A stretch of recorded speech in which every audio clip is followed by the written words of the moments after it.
E a vice-chair de supervisão, né, do Fed disse que o Banco Central norte-americano pode estar atrasado no apoio ao mercado de trabalho. Michelle Bowman, ela disse que o Fed pode precisar acelerar o ritmo de cortes na taxa de juros se as condições de demanda enfraquecerem e as empresas começarem a demitir funcionários. Sobre essas declarações mistas aí de membros, né, do Federal Reserve e os dados da atividade econômica, eu converso agora com a estrategista-chefe da Nomad, a Paula Zogby, que já está aqui comigo. Paula, muito bom dia para você, minha querida. Obrigada por ter aceito aqui nosso convite. Bem-vinda sempre aqui à nossa programação. Muito bom dia, eu que agradeço o convite. Muitos dados para falar hoje, né? Mercado bem Pois é. agitado. Vamos começar pela diretora do Federal Reserve, a Michelle, que ela projetou mais 2 cortes ainda esse ano, mas conciliando o crescimento econômico mais forte, com uma possível sinalização de afrouxamento monetário, mas com certa cautela em relação a essa questão do mercado de trabalho. A gente percebe, e eu queria a tua visão sobre isso justamente agora, Paula, sobre essa divergência ali de visões que a gente tem encontrado para alguns diretores do Fed, principalmente depois dos últimos dados, né? A gente ainda tem, inclusive, aqui hoje o PCI para poder apimentar mais, né, essas falas. Mas o que a gente teve essa semana, depois da festança que foi na semana passada com corte de juros, foram seguidos, né, banhos gelados diante de falas de diretores do Federal Reserve. Justifica realmente essa cautela nesse momento? Ou seja, o mercado comemorou cedo demais esses cortes de juros para esse ano e está projetando além da conta? Como que você avalia isso? Eu acho que de certa forma sim, o mercado comemorou cedo demais, mas o discurso do Jerome Powell pós-reunião fez isso, né? Ele criou esse sentimento mais positivo, porque o Powell tinha falado que a preocupação do FONC não era mais a inflação e agora era o mercado de trabalho que realmente está enfraquecendo, né? E isso levaria a um cenário mais benigno, né? Um cenário mais forte de corte de juros mesmo. Então, além dos 2 cortes para esse ano, o mercado já estava precificando mais pelo menos um corte no ano que vem, que também era a média ali do dot plot, aquele documento de projeções dos membros do Fed que é lançado depois da reunião, né? Depois de algumas das reuniões e foi lançado nesta última. Então, essa semana a gente começou a ver dados mais fortes e outros membros do Fed dizendo que não é bem assim. De fato, o cenário está muito difícil, né? É esperado que tenha uma divergência de opiniões, porque o caminho não é óbvio. Com a economia ainda forte, a inflação continua pressionada. O último dado de inflação, né, do PCI veio quase 3%, e a expectativa é que ele venha de novo ali perto de 2,9%, que é bem longe dessa meta do Fed de 2%. Então, não é tão simples assim deixar de lado a preocupação com a inflação, como o Jerome Powell falou na coletiva, e é isso que outros membros do Fed têm falado nessas entrevistas recentes. Então, o dado de ontem do PIB corrobora isso, né? Quando a economia está forte, pujante, é um bom sinal. É o clássico caso de boas notícias podem ser más notícias em certos aspectos, né? Porque a inflação tem outras pressões ali por vir. O dado de PIB veio forte justamente por consumo das famílias. Então, de fato, não dá para deixar de lado essa inflação e talvez o mercado tenha assim precificado cortes demais, né? Tenha precificado que o cenário estava mais fácil para cortar os juros do que, de fato, ele está se apresentando. Uhum. E, na tua visão, pesa mais na decisão do Federal Reserve hoje o desempenho da atividade econômica ou essa manutenção da inflação dentro da meta, como já foi mencionado, como um dos diretores? Eu te pergunto isso porque a gente tem apesar da gente ter uma atividade econômica ali acelerada, aumento do consumo das famílias, como você muito bem mencionou, a gente tem uma desaceleração importante do mercado de trabalho americano, né? Com inclusive mais e mais pedidos de auxílio-desemprego, enfim, e isso causa uma certa divergência nas leituras, né? Ou seja, fica mais complexo para poder a gente entender qual que é realmente o rumo que essa economia está tomando. Então, primeiro de tudo, o que pesa mais nessa decisão hoje do Fed, na tua visão? O que pode fazer mais diferença nesse momento? E como explicar, né? Apesar da gente ter uma atividade econômica com aumento de consumo de famílias, ainda um desemprego e um mercado de trabalho e uma projeção, inclusive uma preocupação para os próprios diretores do Federal Reserve de que as companhias possam começar, né, até a acelerar mais esse ritmo do mercado de desemprego, né, no mercado de trabalho.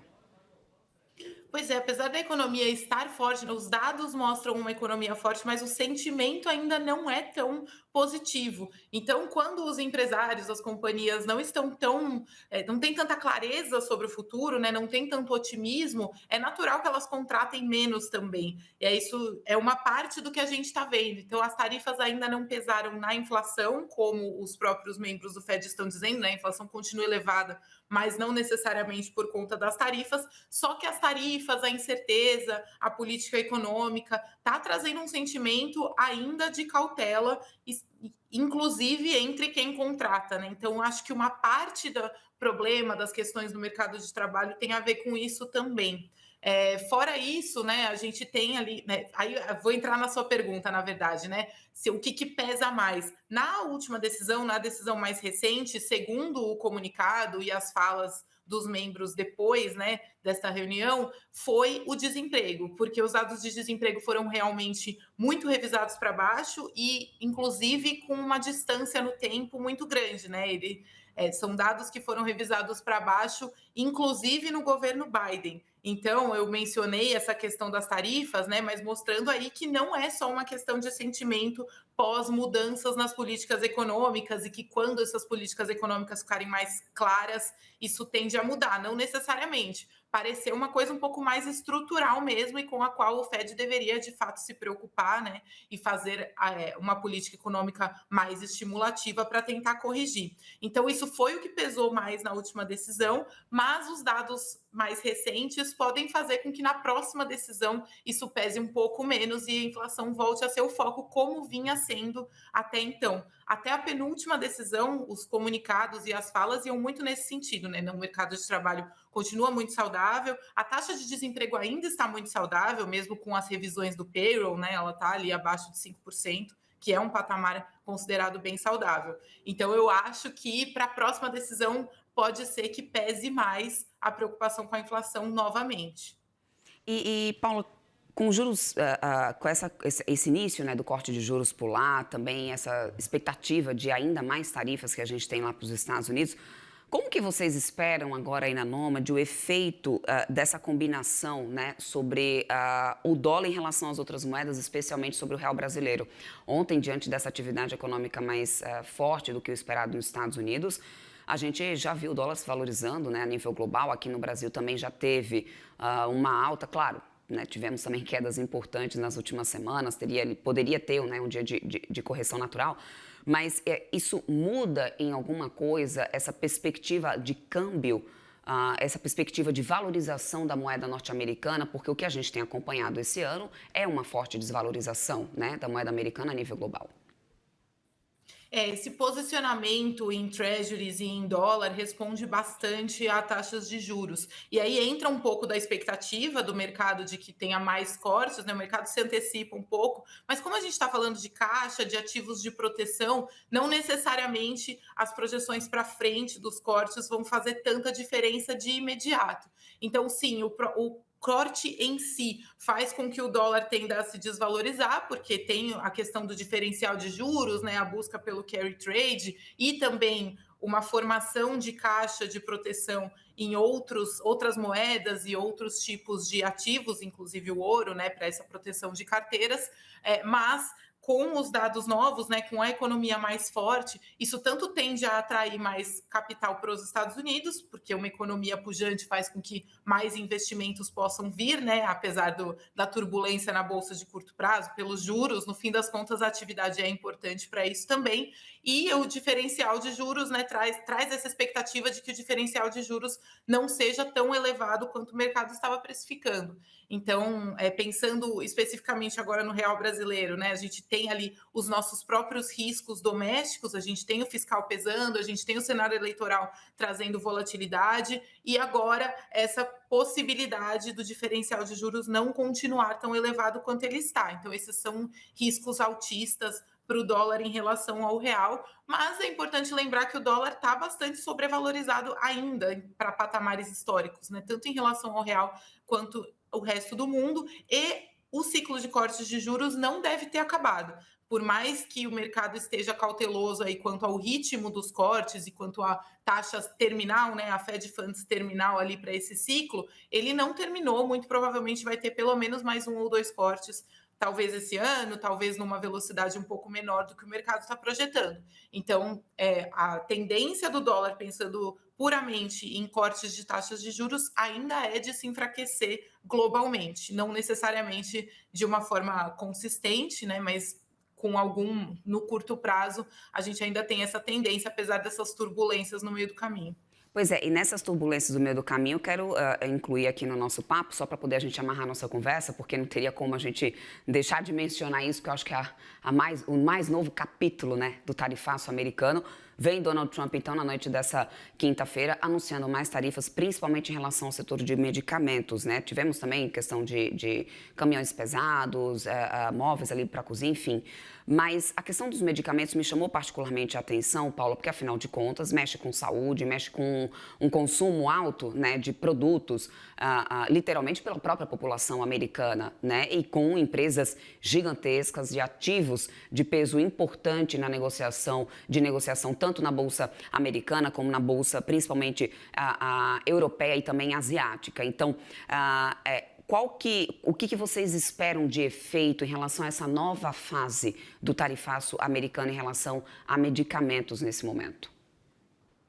Eu acho que o fato das tarifas até agora não terem pesado tanto assim na inflação abriu ali, deu mais confiança nos membros do governo para fazer esse tipo de medida, porque é muito impopular a princípio, né? Você imagina ali medicamentos ficando mais caros, isso pesa também na inflação e isso pode minar a popularidade do governo fortemente. Mas eu sinto que o governo viu esse não efeito, né, ou esse efeito menor do que o esperado, como uma oportunidade de realmente continuar traçando esse plano que o Trump vem falando muito, que é de trazer cada vez mais as empresas para dentro dos Estados Unidos, né, e estimular o consumo e a produção tudo dentro do país, né? Essa quebra ali um pouco do comércio internacional, essa desglobalização que a gente vem falando.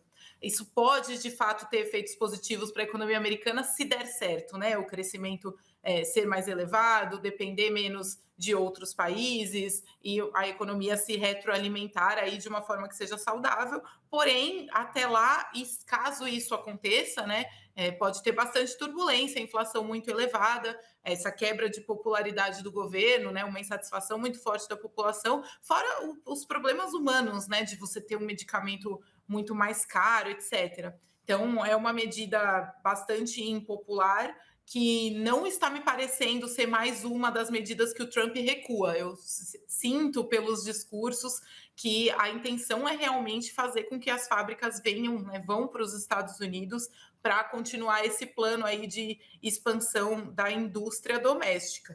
Se recuar, vai ser positivo novamente para o mercado, né? Em geral, foi isso que aconteceu. Todas as vezes que o Trump ameaçou uma tarifa extremamente impopular e recuou, o mercado gostou, respondeu com altas, porque essa expectativa aí, né, de inflação elevada e de maiores tensões, né, porque não é só o efeito na economia, né, é o efeito geopolítico também dos países continuarem aí nessa disputa, né, essa guerra comercial. Isso é bem negativo para o mercado financeiro, porque gera mais incerteza, gera mais ruído.